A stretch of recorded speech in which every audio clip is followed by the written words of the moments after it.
خورغان آمده خدا پروردگار صبرشون بوده. الله سبحانه و تعالی در قرآن عظیم شان میگه بسم الله الرحمن الرحیم ما اصاب من مصیبت الا باذن الله صدق الله العظیم. هیچ مصیبت به انسان نمیرسه مگر الله بخواد. تا الله نخواه هیچ مصیبتی اومده نمیتونه. تو اگر پروردگاریم نخواه یک برگ درخت نمیافته. و ما تشاءون الا یشاء الله رب العالمین. هر چی تو خواستی اون نشود، هر چی الله بخواه میشود.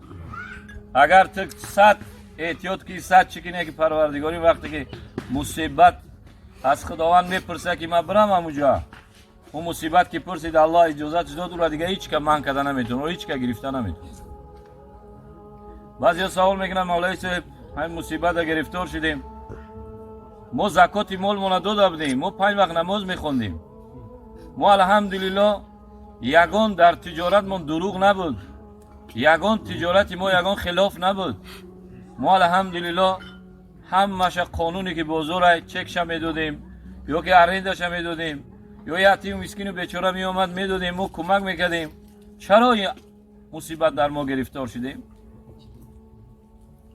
در دوره رسول خدا صلی الله علیه و آله همین سوالا میشنن. رسول خدا در جواب فرمودن که درسته که آیتی که تلاوت کردیم در خدمت شما الله سبحانه فرمود که ما اصاب من مصیبت الا باذن الله، هیچ مصیبت بر انسان نمیرسه.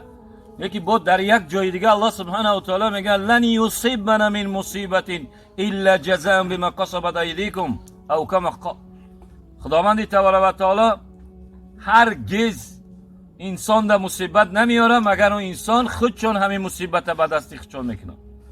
این آیت کلام الله لن به معنای هرگز مصیبت انسان در نمیرسه مگر انسان به دست خودش دروغ میگوی، خیانت میکنی، فسق فساد میره، دنبال منکرات و معصیت و فاحشات میره، مال یتیم میخری، مالی را میکنی که مالت به نصاب رسیده زکات نمیتی. یک آدم یک ملائکه به صورت آدم میآید نمیشناسیش، ملائکه میاد در امتحان خدای از تو کمک میخواد در حالی که مال داری میگوی ندارم نمیتیش. بعد خداوند تبارک و تعالی او را زنا را گفته هر کسی که زنا کرد فقیری میاره، هر کسی خیانت کرد در خیانت خداوند میگرده.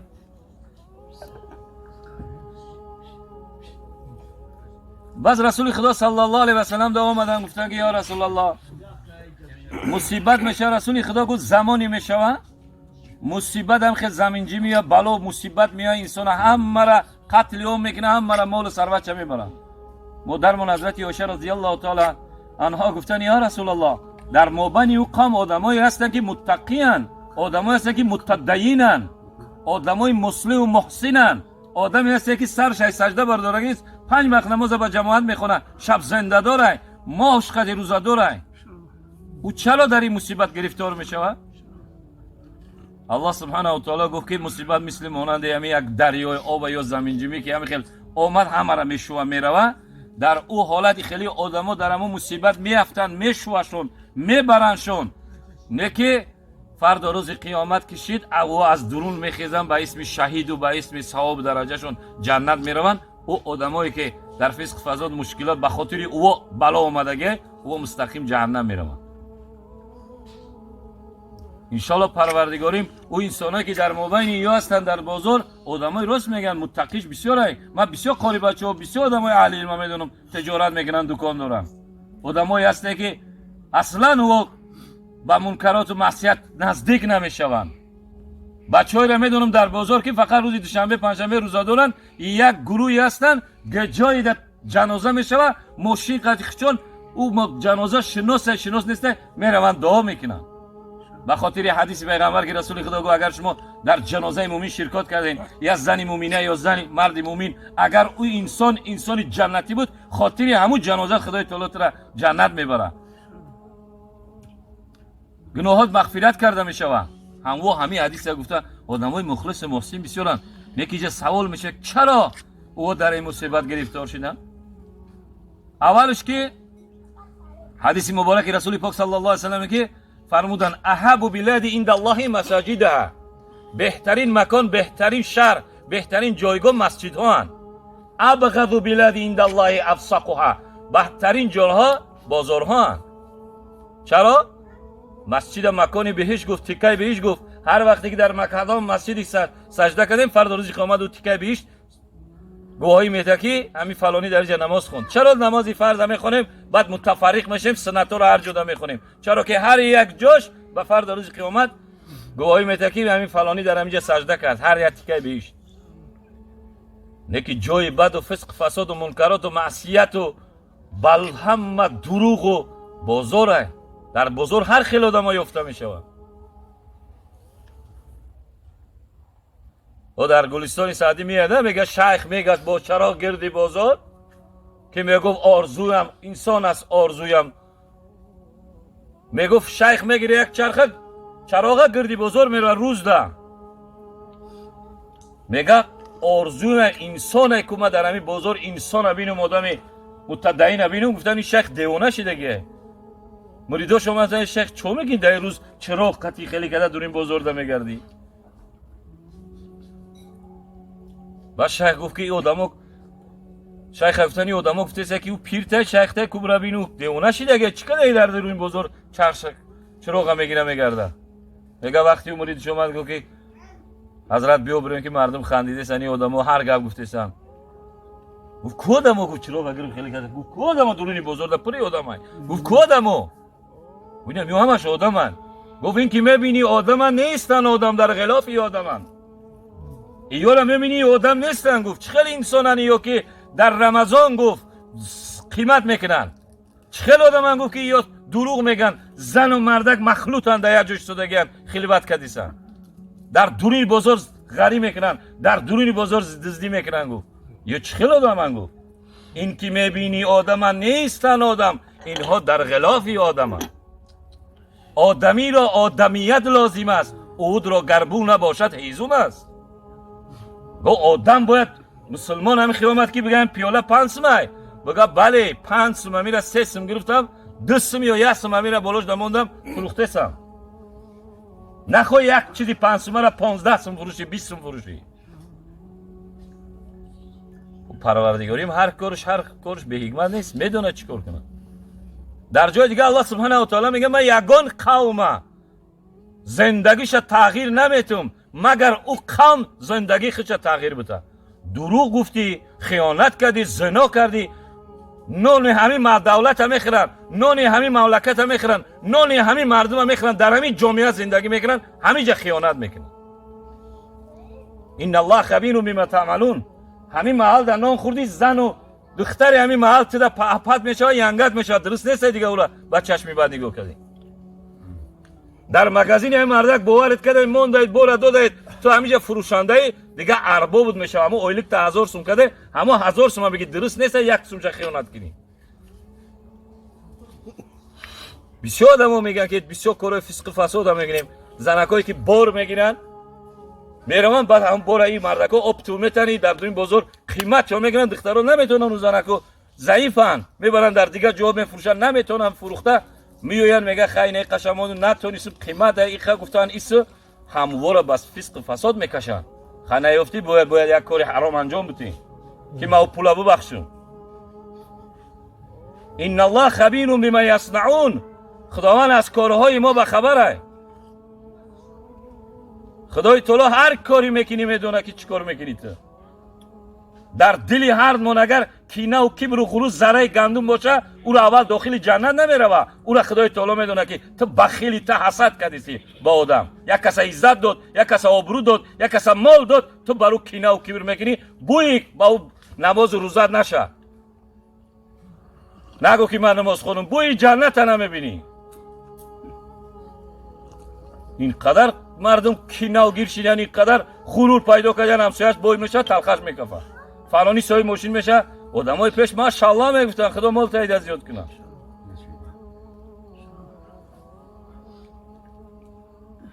بعد مادرمان حضرت رسول خدا مادرمان گفت که عایشه گفت مصیبت که اومد در اون مصیبت آدمای متقی که سوختن، آدمای متقی در زمین جنبی و در بلا غرق شدن در آب، ان شاء الله خدا کریمه فردا روز قیامت او میخیزن جنت میرون، آدمای فسق پرداز دوزخ میرون.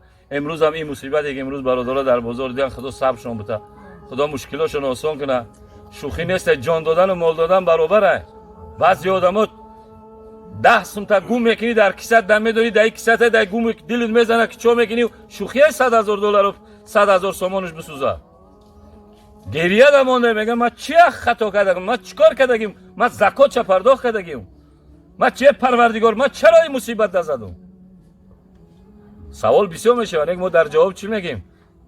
حدیث مبارک رسول اکرم صلی الله علیه و سلم که گو هر بنده مومنی از بندگان خدا در مصیبت در مشکلات مواجه میشه، یعنی مصیبت بر سری و میآید، فی بدنهی در بدنش فلج میشود، فی اولادهی اولادش بچه شش میمره، دختری عروسش میمره، او فی مالهی مالش غرق میشود، دز میبرش یا مثل بازار میشوانش میسوزه، بالش میره که در دریا میروه، خدایا مصیبت در مالش میآید. این حدیث رسول خدا صلی الله علیه و سلم میگه خداوند تبارک و تعالی روز قیامت میگفته من خجالت میکشم، شرم میکنم که انسب له میزانا و انشر له دیوانا، او کما قال من خجالت میکنم برای بنده که او را مصیبت چه آوردم، فلجش کردم، مریضش کردم، زندانیش کردم، او را فرزندش گرفتم، به فرزندش کردم، بیوه کردم، او را یتیم کردم، از چهره پدر سر نشید، مادر سر نشید، او را بیوه کردم، با 6 کودک را با سینه‌اش خس کشید و کودک کلان کرد. این قدر مشکلاتی آمد در سرش، همه مصیبتی که امروز مالش آورد، مالش بازار سوخت، مالش گرفت رفت، او زنک بیهوش شد، او زنک با کسلی عصبی چی شد. من شرم میکنم او بندم این مصیبت بیارم، اگر او بندم فاستقبلها بجمیل بصبر جمیل، اگر او بنده همه مشکلات به سرش و مصیبت اومد بگه الحمدلله از جانب خدا کارت به حکمت نیست، انشالله کفاره گناه رفع درجات شکرانه کنم. من خجالت میکشم برای او، ترازو میگه بمانم گناهاش بکشم روز قیامت، یا که میگه نامه اعمالش نگاه کنم روز قیامت که چند قدم نماز خونده، چند قدم ذکر کرده، چند قدم چی کرده گفته، من خجالت میکشم، او را مستقیم جنت میتونم. خدا پروردگار دعا کنیم برادرایی که در بازار سوختن، خواهر و مادرها سوختن. بسیار زنکایی بودن که 6 کودک هم میگه من خودم کلان میکردم، شوهر ندارم، بیوه‌ام، قرض گرفتم، ای بانک گرفتم. خدا پروردگار مصیبت صبرشون بده. خدا پروردگار همین حدیثی که در محضر شما خواندیم، خداوند تبارک و تعالی فردا روز قیامت نامه اعمالشون را نگاه نکرده و جنت بدورشون. خدای تعالی ترازوشون نمونه و اعمالشون را نسنجه. خداوند کریمی سخته برادرها. و همین خاطر رسول اکرم صلی الله علیه و سلم فرمودن که یکی کسی که از ذکر خدا دور میشود مصیبت بلا به سرش میاد، دیم دجال ظهور میکنه. هر کسی که از یاد خدا از غافل میشود، از ذکر خدا مال من میگه، تسبیح نمیگردونه، سبحان الله الحمدلله لا اله الا الله الله اکبر نمیگه، بدون دجال ظهور میکنه، مصیبت و بلا میآید. 3 آدم پیش رسول خدا آمد، گفت که یا رسول الله من میخوام فرزند بگیرم، گفت استغفر الله بگو. دویمش پرسید، گفت یا رسول الله من مریض میگم صحت بیام، گفت استغفر الله بگو. یا تا دیگه اومد گفت زمینو میخونم همین کشتزار شود، زندگیم تجارتم خوب شود، تجارتم سخته، گفت استغفر الله زیاد بگو. گفت یا رسول الله هر سه مونه یک جواب گفتی، اینم گفتی استغفر الله بگو، مرم گفتی، اونم گفتی، کسلی رم، تجارتمندم گفتی. گفت رسول خدا صلی الله علیه و سلم گفت آیت کلام الله که شما استغفر الله را زیاد بگین خداوند ای آسمان باران میباره. شما استغفر الله بگین مشکلاتتون آسان میشود. استغفر الله را زیاد بگین. کسی که از یاد خدا غافله، از خدا که غافل شدی، سبحان الله الحمدلله نگفتی، بدون یه مصیبت میگردی. میگه دل غافل ز سبحان چی حاصل، مطیع نفس شیطان چی حاصل، بود قدر تو از ملائک افسون، تو قدر خود نمیدانی چی حاصل. میگه ای بنده ای دلدار، او دل خدای تعالی داده، او دل با درون ذکر که، با زبان ذکر که، زبانی بیو عقل رسو، دل دانا چشم بینا داده، این تنجی امانی را داده، ایران نشکرانه چیه، سبحان الله الحمدلله الحمدلله شکر که تنجی الحمدلله قناعت که برای رزق روزی، الحمدلله بگو که خدای تعالی این رزق روزی و نعمت من آورده، تنی سر دل بگم الحمدلله شکرانش. سبحان الله خدا تو پاکی منظری، تا همه بالایی. حمد و سپاس میگیم آن ذاتی پاکی که رب عالمیان است، الحمدلله رب العالمین، لا اله الا الله، نیست معبودی بجز الله، الله اکبر تو بزرگی، ایرا بگو. احب الکلام عند الله اربع، گو بهترین کلام نزد پروردگار همین 4 تا. چرا غافلی میگه زی سبحانی الا غافل زی سبحانی چی حاصل؟ وقتی که از سبحان الله الحمدلله غافلی چی حاصله؟ چی سود میبرید؟ مطیع نفس شیطانی چی حاصل؟ شیطان تو را میگه خوره، شیطان میگه نماز بامداد نره، شیطان میگه پیشی نخون، نماز جمعه نخون. چرا میگه تا شیطان گوش میگنی؟ او الله کی الله میگه ای بندگانی من فاین تذهبون ففروا الی الله، شما کجا میرین؟ سینما بیاین، من شما را دوست میدارم، شما مرا دوست میدارین، من شما را رزق روزی و تنجی و امانی را من میتونم. چرا شما ای من جوری کردین با من دشمنی دارین و مطیع شیطانین؟ این شیطان لکم عدو مبین، این شیطان دشمنی شما، چرا این را گوش میکنین؟ ما گفتگی را گوش کنین، من شما را آسایش میتونم، آرامش میتونم، رزق روزی برکت تنجی امانی میتونم. این مال دنیا شما را فریب نکنه. بود قدری تو از ملائک افسون، تو قدری خود نمیدانی چه حاصل؟ یک بار سبحان الله الحمدلله میگفته ای ملائکه دا میگذشته. چرا غافلین؟ با یاد خدا باشین. مصیبت دیدین حدیث مبارک رسول اکرم صلی الله علیه و سلم، خیلی گپا را نزنیم، بسیار شنویدیم.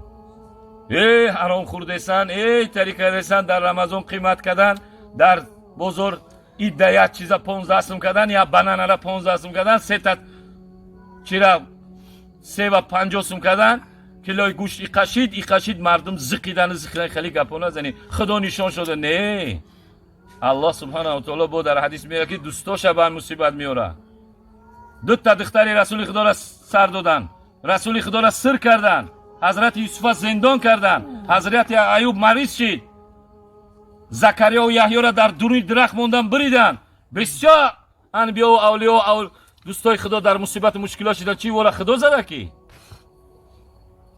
دوستای خدا در مصیبت گرفتارن. این برادرایی که در این بازار سوختن، یا کی میدونه که چی درجه‌ای دارن پیش خدا، یک امتحان شد. میگه بر من مخزون مکن نصیحت، بگذار بر سرم بریزد سنگ مصیبت. دوستای خدا میگفتن گفته من نصیحت نکن، من خیلی مصیبت، ای پروردگار همین مصیبتی به سر من میدونم که در عوضش درجه‌ام بلند میشه و دوستی تو مقربی تو میشم، جنت الفردوس نصیب میکنه، هم خیلی مصیبت در سر مثل سنگ ببر. میگه نکنی خیلی گپا نزنین که هی این طریقدان حرام خوردن خیلی شیدن. خدا پروردگار حدیث پیغمبر هر کسی را دیدین در مصیبت گرفتاره، با دلت بگو الحمدلله که همین روز آمده نیومد. یک کسی نشنوید اول یک دزدی کرد زندانش کردن، یا یک کار در غلطی، یا دختر فرانی را طلاق دادن، نگو که خدا زدش. بگو پروردگار من هم دختر دارم، این روزا به سر مرا نیار، بچه من هم دستری رولای خدا این روزا به سر مرا نیار. یک کس نخندین کسل در جوگه خواه، نگین که او کسلی های. دوستای خدا کسل میشوند، کفاره گناهشون میشود، رفع درجاتشون میشود.